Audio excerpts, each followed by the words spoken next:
Hi, welcome back to Parenting Dyslexia 360. Are you ready for the start of school? I am. I love summer. I love the heat. I love everything about summer. But there is something about getting back to school and getting back into a routine that sounds really good about now. So we're all out buying our lunchboxes and binders and getting ourselves ready. And I don't know about you, but me as a parent, I start thinking about how can I do a good job this year? How can I stay organized? How can I stay on top of things? And that gave me an idea for this video. So I want to talk to you today about parent-teacher communication, sort of the how, when, and why. Like, why is it so important? And what kinds of things should we be asking? And how often should we do it? So I've got all the answers here for you today. If you know any other parents who could use videos like this, other parents whose children have IEPs and they're trying really hard to stay on top of everything, then please share this video with them. So let's get started. First of all, let me start by saying that my preferred mode of communication is email. And the reason is not only because it's convenient, right? We don't need to set a time for us to meet and play phone tag and all of that. It's super convenient. I can write out my email, I can edit it, I can change things, and I can send it at my convenience. They can respond at their convenience. Convenience is great.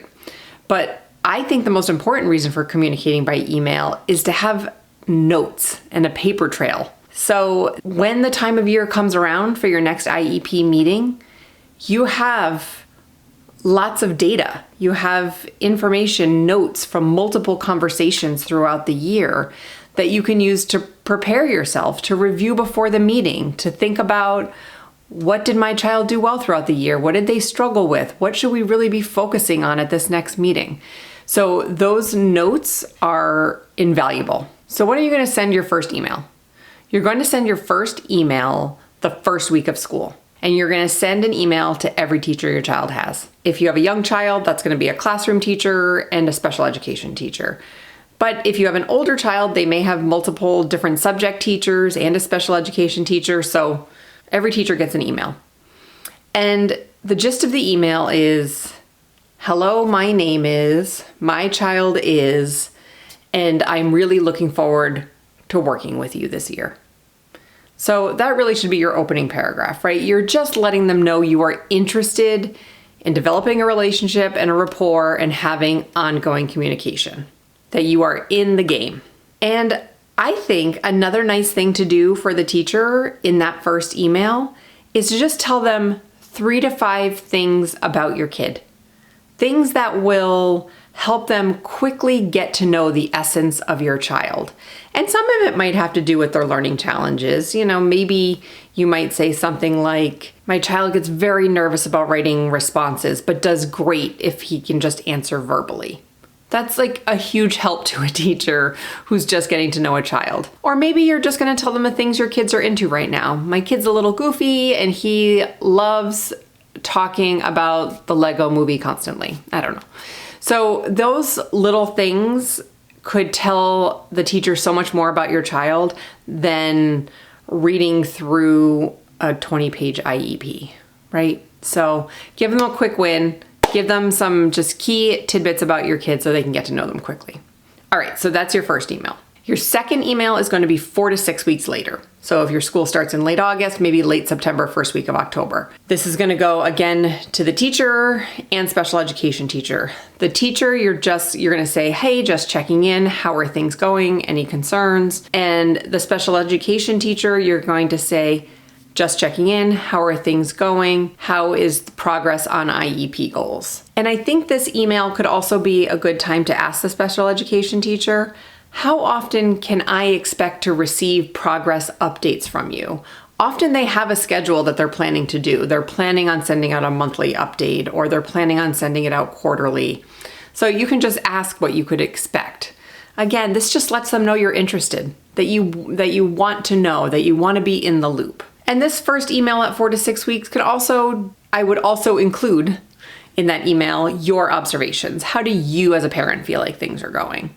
Is your kid coming home anxious? Is your kid coming home happy? Does your kid seem disorganized? Does your kid seem confused? You know, whatever your observations are. Your third check-in is going to be your fall parent-teacher conference. I think that usually falls somewhere in October.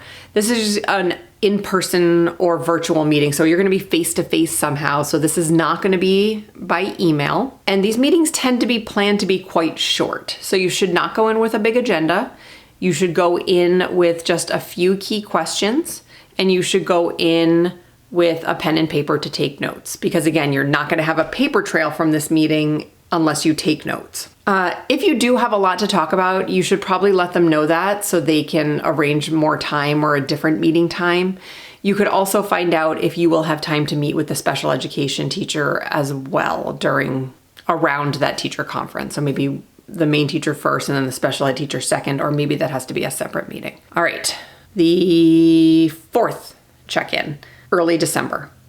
So this is an email. This is going to go out early enough in December that you can get a response before holiday break begins. And it's very similar to that last email. How are things going? Here are my observations at home. And with the special ed teacher, how are things going? Any updates on IEP goal progress? Here's what I'm noticing at home. And hopefully you'll hear back before the winter break. And then your first semester of the year is over, voila. So then we come back to school for January, February. I think many schools do a parent-teacher conference in March. So that was what I had as my next check-in. That would be check-in number 5.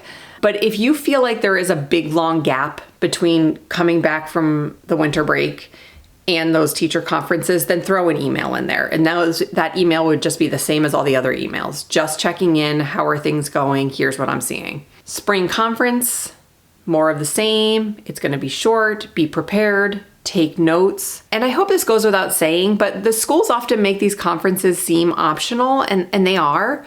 But if you have a child with an IEP, it's not optional.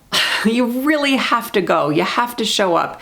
It doesn't matter if it's virtual. It doesn't matter how you show up, but it's really important that you do. And then that's it. Then we're into spring. Your final check-in should be another email 3 to 4 weeks before the school year ends. This is going to be your final check-in, and there are 2 purposes to this email. Number 1 is to, again, find out what's happened in the last several weeks. Since the last time we checked in, what are the updates? The other purpose of this email is summer planning.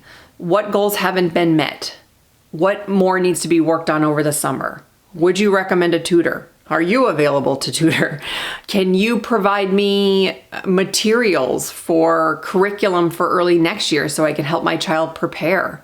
And this may be a bit of a back and forth, which is why I don't want you to wait till the last week. The last week of school is too crazy, and then kind of the school shuts down and it's hard to reach anybody. So start this 3 to 4 weeks before the end of school so you can feel like it's all situated by the time school ends. All right, did I overwhelm you? I hope not. The whole purpose of this is so that you will have a clear path forward. So you're gonna pull out your Google Calendar right now or your planner, whatever you use, and you're gonna start putting these dates in to remind you. And it's just, gonna say first week of school, one of those dates, you're gonna write send emails. And then 4 to 6 weeks later, send teacher emails is gonna pop up on your calendar. Same thing for December. You're gonna put in your conferences in your calendar. It's all gonna be in your calendar today. So the reminders will pop up for you throughout the year. And this is what's going to keep you on track. I went into more detail about each of these checkpoints and what you might say in a blog on this topic. I will link that blog in the description box below, and I will also put the content of the blog. So if spring comes and your reminder pops up and it says time to send your teacher email, but you can't remember what I suggested putting in the email, you can come back to this video and come back to the blog and get all that information. All right? It's gonna be great.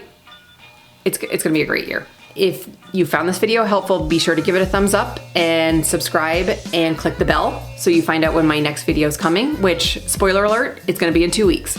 So there'll be another video in 2 weeks, but the bell will remind you that the video is here. So make sure you do that. All right, wishing you all a very smooth start to the school year. Bye.